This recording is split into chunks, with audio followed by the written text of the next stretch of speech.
Alright, here is the prototype of the high torque servo using a regular DC motor, prototyped with a Lego Mindstorms. So let me explain what we have here. Here is the prototype in general. It consists of a motor. This is the old RCX motor. The new NXTs and forward have servos, encoders built in, so I use the old school one. This is the rotation sensor. It's basically probably like a Hall effect encoder or whatnot. But yeah, so and then we have a linkage right here that connects the two together. That is connected. The motor is connected to an arm.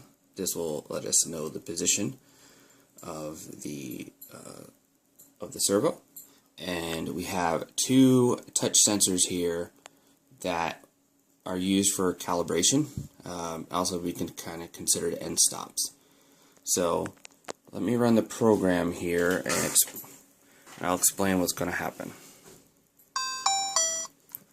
Alright, so what's going to first happen is you're going to see the arm calibrate so that it knows basically the min and max rotation sensor position, so then it can use mathematics to determine what the correct sensor position for a particular angle.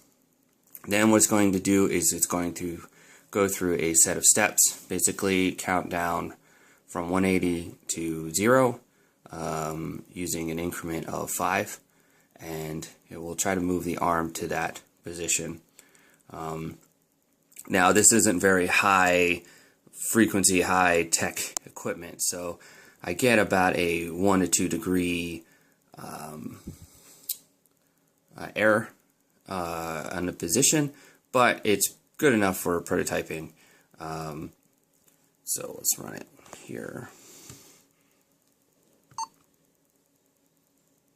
Alright, so press button to calibrate. And now it's going through. And see if you can see the screen here. Okay, there you go. Hopefully it's a little bit readable. So the top one is the destination position, the destination angle. The bottom is the destination rotation sensor position. The one below that is the actual position when it stops, and the one below that is the actual angle on stopping. And there it goes. Let's do this again.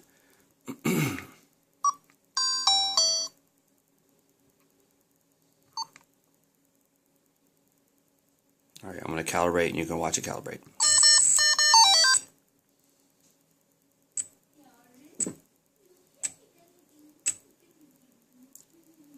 As you can tell, there's a little jitter. One of the problems with the NXT motor is that at speeds less than 100, the RCX motor, at speeds less than 100, it tends to not want to move very much, so sometimes it won't move at all.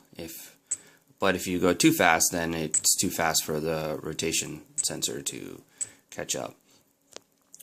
So this is the prototype, and we have the major components here. We have a DC motor, we have a rotation sensor, we have end stops, and then we have a microcontroller.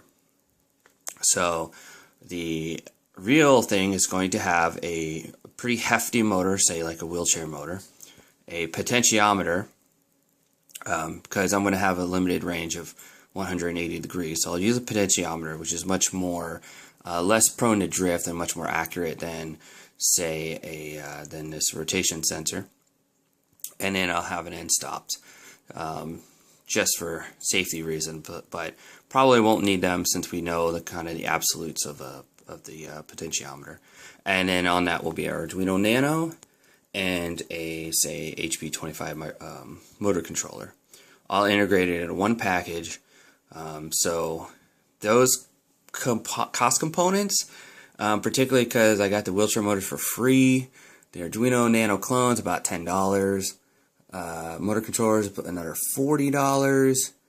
End stops are like a couple bucks, and then wiring them together, we'll have a pretty high torque servo for about less than $100, when a servo of that much torque would usually be about $400, $500. So by using our own control loop, as long as absolute accuracy isn't an issue, as long as we have relative accuracy, we can cut down the cost by, say, a fifth. It would be a little bit of a bulkier package, but with a humanoid-sized robot, that's not really an issue. We have space. So here, this is a good example of using Lego Mindstorms to prototype robotics. So if anyone says that Lego Mindstorms is for kids, well, yes, but they can be used for regular robotics too. All right, thanks.